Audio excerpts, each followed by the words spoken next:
Hello everyone. In this video, we're going to discuss about the remaining addressing modes. Next addressing mode is auto increment and auto decrement addressing mode. So these two addressing modes are very similar to the register indirect mode. So register indirect mode means already we discussed about this addressing mode. So we will be fetching the both effective address and the operand effective address from the register and the operand from the memory.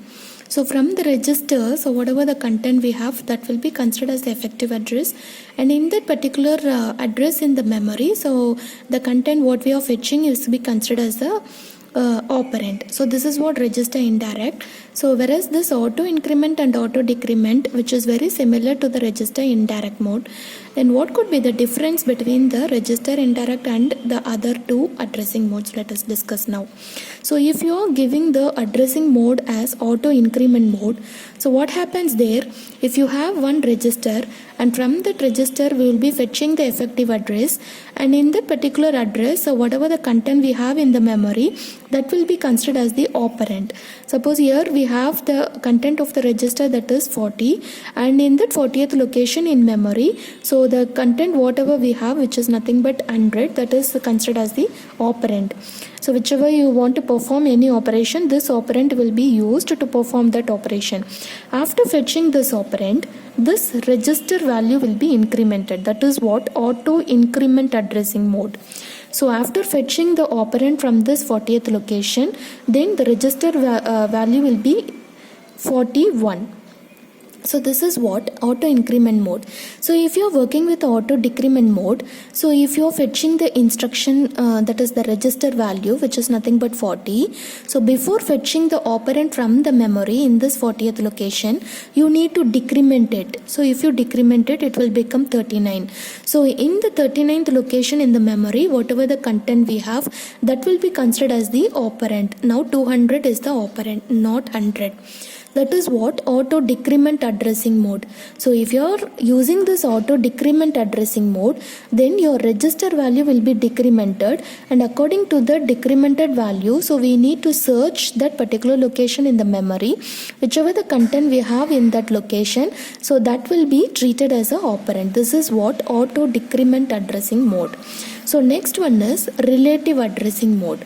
So if you are using this relative addressing mode, then you need to add the content of a program counter with the address part of the instruction. So that is what relative addressing mode. So what is this program counter? So program counter value always stores the address of the next instruction that is going to be executed. That is what program counter value. So that value will be added with the address part of the instruction. So here if you have the instruction like branch instruction, suppose if you have the instruction in this 41 location, so that is branch 50. So which means what? Whenever you have any program control instruction, so if you are executing this branch instruction, it is one of the program control instruction. So what happens here? The control will be transferred to the 50th location. Suppose if you have the 50th location here, the control will be transferred to 50th location, and the instruction which we have in this 50th location will be executed. Now, if you specify the addressing mode, which is nothing but relative addressing mode, then the address part of the instruction, so that will be added with this PC value. So now, while you are fetching this instruction, PC value will hold the value of the next instruction that is going to be executed, so that it will hold the next address, that is 42. So when you are executing this instruction, PC value is 42. If you do the addition between this PC value and this absolute address, so this we can say it is an absolute address. Absolute address means this particular location we need to transfer the control and we need to execute the instruction whatever we have in that location. But if you are working with this relative addressing mode, then the address part of the instruction will be considered as the relative address. So it is not said to be the absolute address. So we need to give according to the relative value. So we should not give any absolute value, which means so we need to give what is the displacement between this location and to the desired location. So to which location you want to move the control. So between that location and the current location, current instruction location. So what could be the distance or the displacement between these two locations? So that is the value you need to specify in this address part of the instruction. So what could be the value? So if you specify it as 9, so that is the displacement we have between 41 and 50. So it should be 9. But so what happens here, when you are executing this instruction, the PC value will hold 42.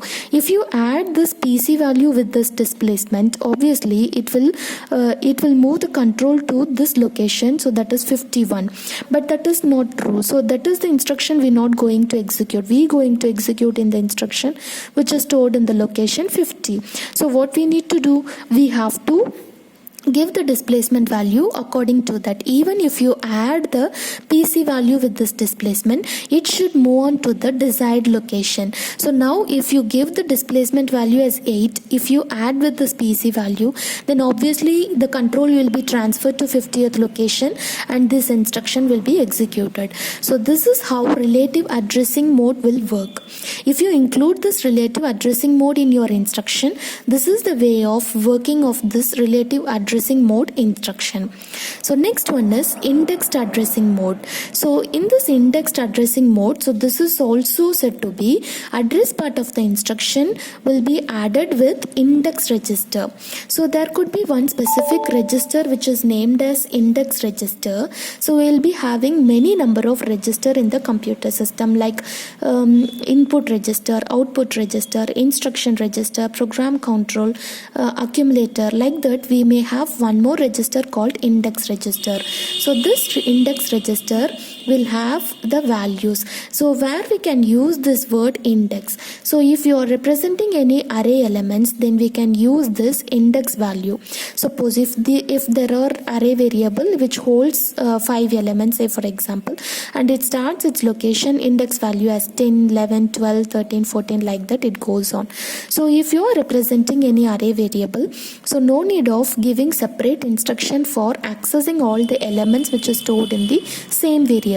If we use this index register addressing mode concept, then it is enough to give only one instruction in order to access all the elements which is stored in this same array variable. So let us see the example for indexed addressing mode.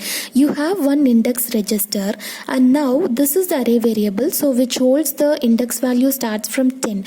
Now if you want to access this particular element value, so what you should give in the address part of the instruction. So now in the address part of the instruction will be given as 10. So this is the opcode part and this one is the address part. So in the address part, if you are giving this index address, that is nothing but 10. So that is the starting address of that array variable. And afterwards, if you are giving the value of 4 in the index register, if you add these two, okay, if you add these two, that is address part of the instruction will be added with the index register value, so you will be getting the index value which is nothing but 14. So from that index or whatever the content we have, that will be accessed. This is what indexed addressing mode. With the help of the index register value, we can able to fetch the operand that was stored in the memory. Next one is base addressing mode. So this base addressing mode will work very similar to the indexed addressing mode. So here we will be having the base register and the content of the base register will be added with the address part of the instruction. That is what base addressing mode. So what is the value of this base register? So let us discuss with the example. So here we have the memory, and in the memory we will be separating some section of the memory, and each and every section will hold some different programs. So let us see. So this section, the first section of the memory starts with the location 10 to 30. So this particular part will hold the program 1, and in the next section of the memory starts with the location 40 to 50. So this particular part will hold the program 2. So now what happens if you are executing program 1 and in the middle of the program 1, if you have this instruction like branch 15, so what does it mean? It is said to be the absolute address. If it is absolute address, then the control will be transferred to the 50th location. So wherever we have that location and whatever the instruction we have under that location, that will be executed if it is the absolute address. Suppose if you are working with this base addressing mode, what happens here? The working of the base addressing mode, you should add the base register value with address part of the instruction.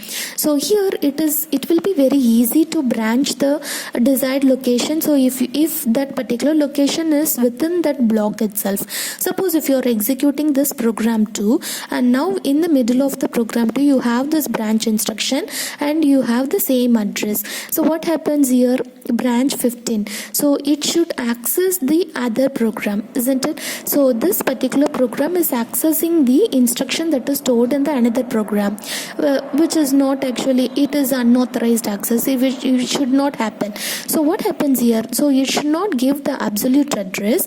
So instead of that, if you are giving the relative address which is nothing but displacements, so you need to give some displacement here. So that displacement value will be added with the base register value, and whatever the result you are getting, so that will be considered as the absolute address. So that in that absolute location, so we will be fetching the instruction or the operand.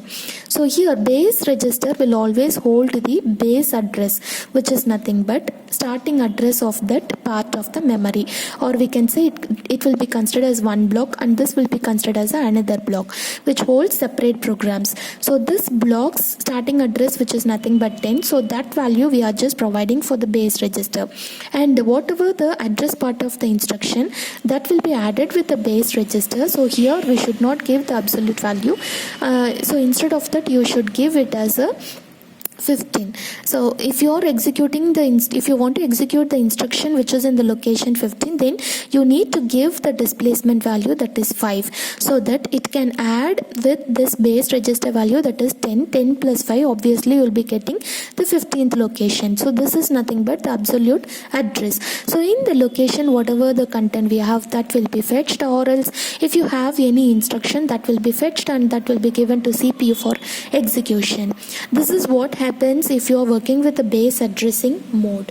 So this is how different addressing modes will work in the computer architecture, and based upon these addressing modes we can able to fetch both the effective address and the operand, and that could be used for performing any instruction or operation. Right? Thank you.